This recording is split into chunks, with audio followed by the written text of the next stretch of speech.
Well, hi, everybody. I'm Don Stewart, and welcome to our second edition of Breaking News for this Monday. It's the 21st day of April 2025. And as always, we have a number of headlines in the news in the last several hours that are needed to be addressed. First of all, Donald Trump mentioned about what's going on with the Iran meetings. And he said, "We had very good meetings on Iran. We need a little time." That's from the Times of Israel. Whatever that means, we'll have to keep an eye on that. Trump is supposed to speak to Netanyahu today, Monday, to discuss the hostage deal and Iran. This is from an Israeli website, Walla News, and they promoted that. And yet we haven't heard anything about any conversation Trump and Netanyahu had. I was surfing their websites just a minute ago to see if there's any breaking news on that, and there hasn't been. If there's something, that's powerful or something that needs to be said, we'll do another breaking news. But evidently, they've already talked, and maybe they're not speaking about it. Anyway, we'll let you know when we find out something. But they were supposed to talk today, Monday, to discuss the hostage deal. Third headline. Klaus Schwab, he vacates the World Economic Forum as the chair. That's from Breitbart. So he is no longer the chairman of the World Economic Forum, but doesn't mean it's going to get any more um, any better in any way, shape, or form. We've talked about this in the past. Now, there's an interesting story from Joel Rosenberg's All Israel News.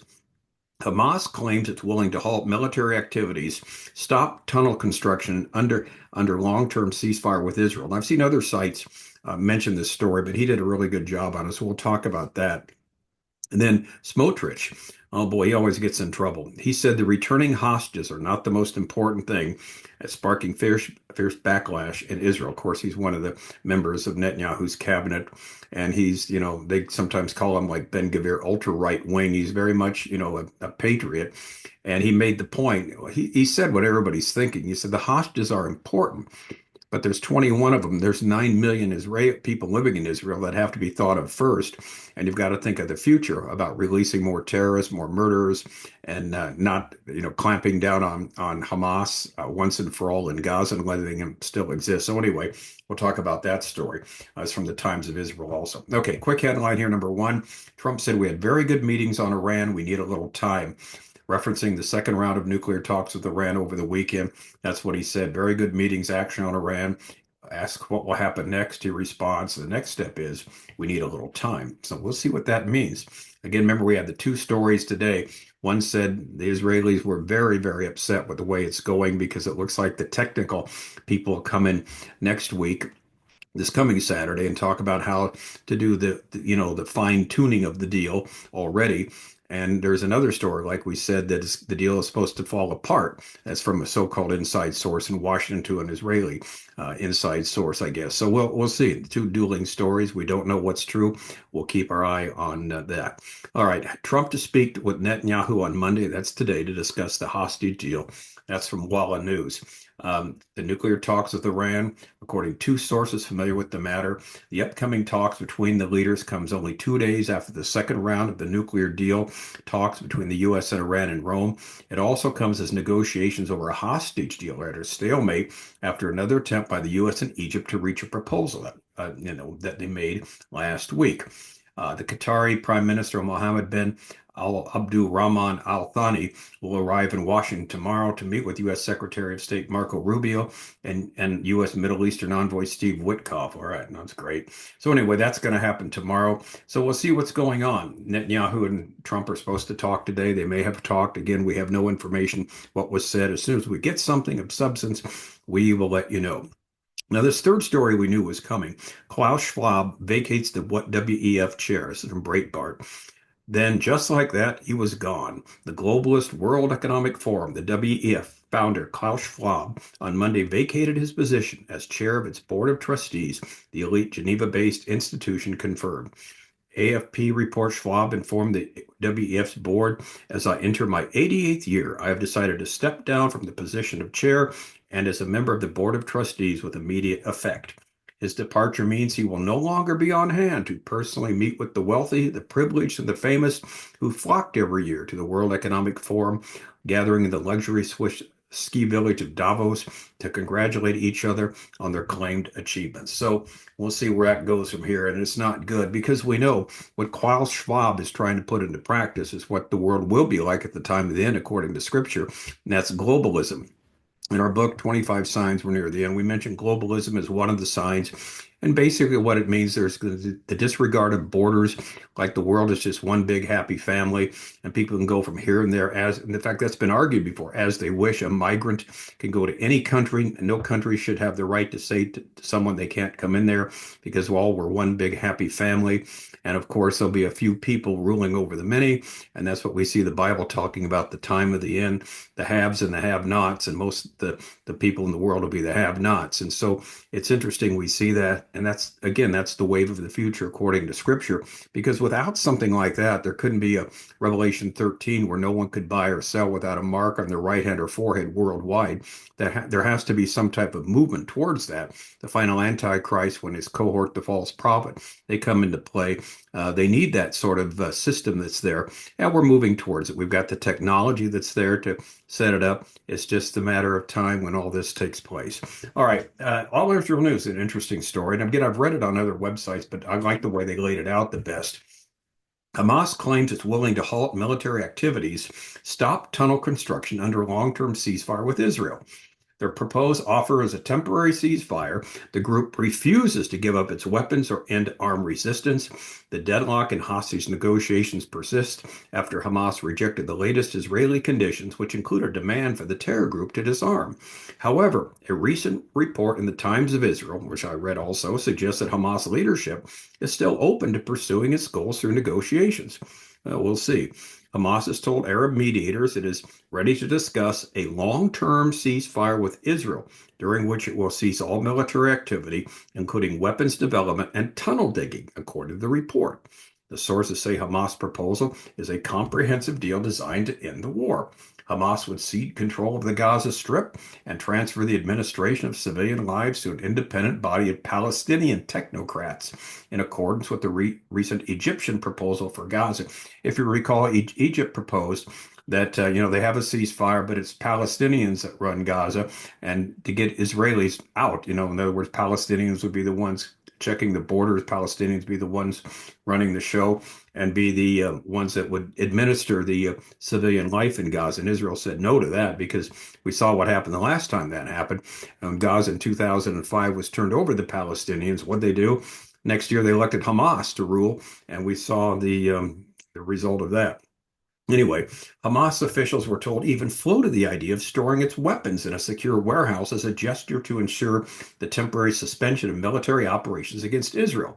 Hamas is open to a ceasefire lasting 5, 10, and even 15 years, the sources reported. Now, the next line is key.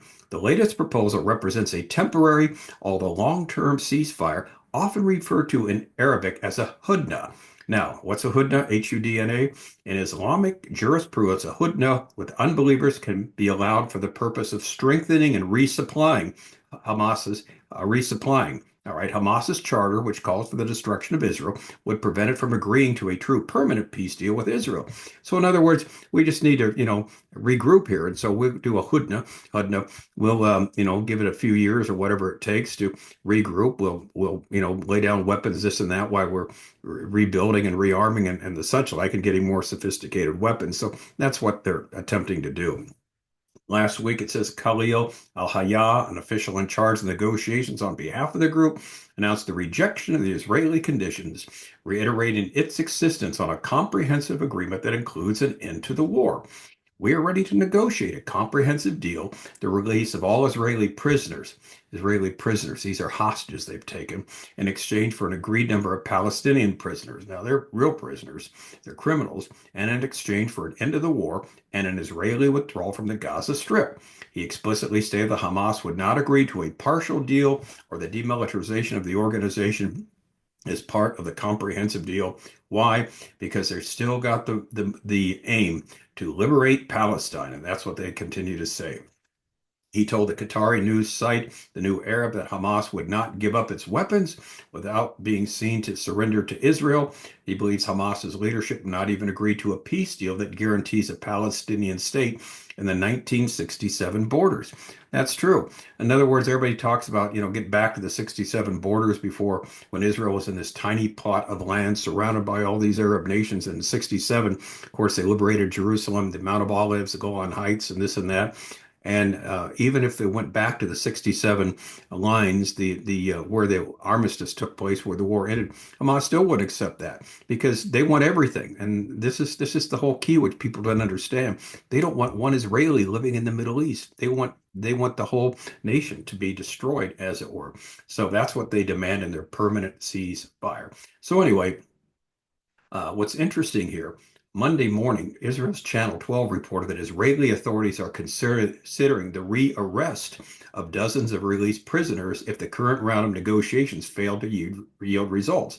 The arrest would primarily target individuals released to East Jerusalem and the territories of Judea, Samaria, the West Bank. And so, anyway, they've also informed Israel, the Linden newspaper reported that Israel and the United States have informed several Arab countries in the region they will consider carrying out targeted killing of Hamas leaders living abroad if the group does not release the remaining hostages. In other words, you release these final hostages, or we'll find you wherever you are, these five-star hotels and these places around the world, and we will end your life. And so this is the threat from the U.S. and Israel. So we'll see what happens. Again, like we talked about earlier, Hamas is, basically they're going to fight to the last man. They're not going to give in because their goal is the destruction of the nation of Israel. And they're not going to get it. We know that from scripture. But this is the enemy Israel is facing. They're very, very evil people. And that's why Israel has to constantly be on guard and, fight back the best they can. Now, finally, Smotrich, he is the finance minister in Netanyahu's government. He says returning hostages are not the most important thing, and that sparked a fierce backlash. Hostages' families say history will remember the far-right minister.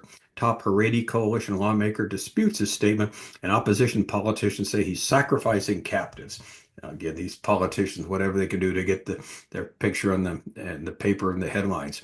Finance Minister Bezalel Smotrich said Monday that bringing the hostages back from Gaza, quote, was not the most important goal of the government, a statement that was met with staunch criticism from the families of the hostages and several politicians, including some from the coalition. That's Netanyahu's coalition. Speaking to Radio Galei Israel, the far-right minister said, we have to say the truth. Returning the hostages is not the most important thing. It is obviously a very important goal, but if you want to destroy Hamas so there can't be another October 7th, you need to understand that there can't be a situation where Hamas remains in Gaza, he said. The terror group, which is still holding 59 hostages, most of them are dead, by the way, has said it will return them in exchange for Israel ending the war and withdrawing from the Strip. Prime Minister Netanyahu has repeatedly said he is not willing to end the war with Hamas until they're overthrown. The Hostage and Missing Families Forum, which represents the relatives of the majority of those held captive, said in response to Smotrich that they have no words this morning except shame. The minister is at least revealing the hard truth to the public. This government has deliberately decided to give up on the hostages, the statement said. Smotrich, history will remember how you closed your heart to your brothers and sisters in captivity and chose not to save them. How is it possible that the prime minister says time and time again this is the supreme goal in his eyes, while his ministers and partners say otherwise, the forum asked. We demand that the government ministers and coalition members issue a clear statement and prove they're still committed to the basic Jewish and Israeli values of redeeming captives and rescuing our brothers and sisters. Basically, this is very unfair to Smotrich. What he's saying is the needs of 9 million people outweigh the needs of 25 people. In other words, we've seen it happen in the past when they had years and years ago. Remember Gilad Shalit, the one Israeli who had been captive 5 years by the Palestinians. He was traded for over 1,000 Palestinian prisoners for one man, and many of the 1,000 prisoners ended up such as Sinwar, to be leaders of Hamas that carried out the October 7th massacre. And unless you get rid of, cut the head off the snake and get rid of them, this can happen again. Now, he said the lives of the hostages are important. He did say that they are, but you've got to put things in perspective. What's more important?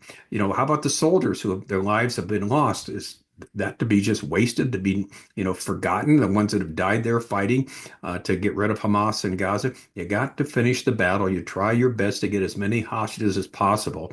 But as he said, the main goal is to get rid of Hamas. And if you can get hostages back, so be it. But these are very evil people that must be destroyed. So again, like a lot of the commentators said, they agree with Smotrich. It's very unfair what some of the families of the hostages have said and other politicians have said just to gain some favor with their clientele there.